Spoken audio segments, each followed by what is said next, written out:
খেয়াল করে দেখলাম বয়সের সাথে সাথে ঈদের আনন্দ বিলীন হয়ে যাচ্ছে। তাই এবার ঈদে একটু ভিন্ন কিছু করার চেষ্টা করলাম।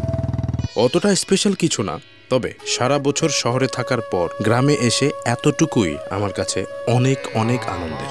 আজ আমরা খেলবো। ওসব কিছু না, আমরা ফুটবল খেলবো। কিন্তু কোথায় খেলবো? ইয়েস, গড়াই নদীর তীরে। এখানে রান্না চলছে গরুর মাংস দিয়ে খিচুড়ি। বাবুর্চিকে সবকিছু বুঝিয়ে দিয়ে আমরা দল বেঁধে রওনা হলাম গড়াই নদীর দিকে। একজন আসে তো আরেকজন আসে না, এভাবে দুপুর গড়িয়ে বিকেল। অতঃপর ফুল অ্যাকশন মোডে রওনা করলাম বাইক নিয়ে। আমিও তো বুঝলাম না ভাই, কোনো ভিডিও ভালো হয় না।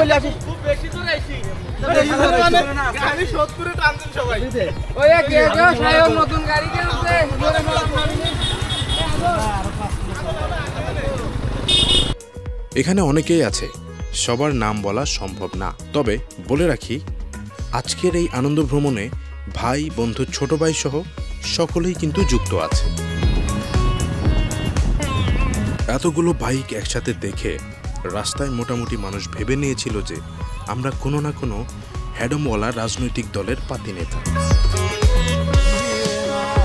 তবে যে যাই ভাবুক, গ্রামে গিয়ে বাইক ছাড়া কোনোভাবেই সম্ভব না।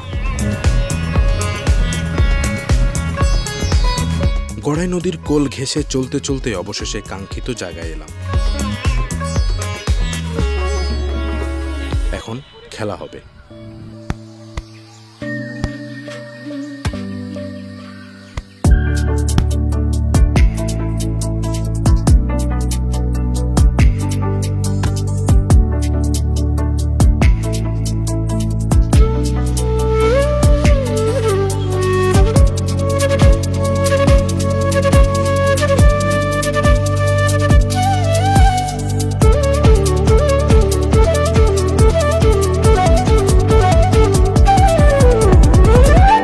আমার মানসিক স্বাস্থ্যের চাইতে শারীরিক স্বাস্থ্যের অবস্থা আরো খারাপ।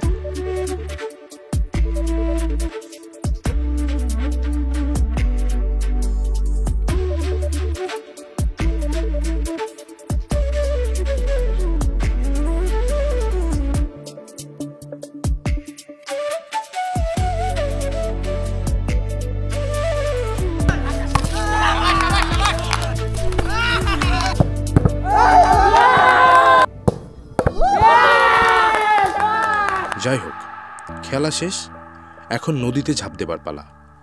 খেলতে খেলতে সূর্যাস্তের সময় হয়ে গেল। এখন এই হালকা আলো হালকা আধারের মধ্যেই খাবার খেতে হবে।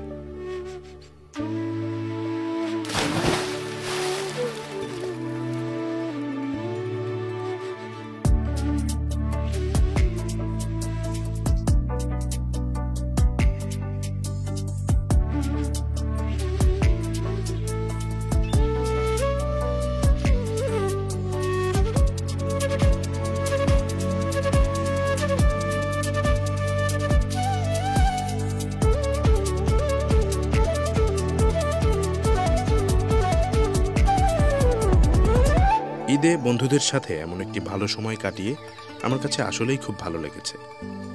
আপনারা চাইলেও এমন ছোট ছোট আয়োজনের মাধ্যমে আপনাদের ঈদের ছুটিগুলোকে আরও আনন্দময় করতে পারেন।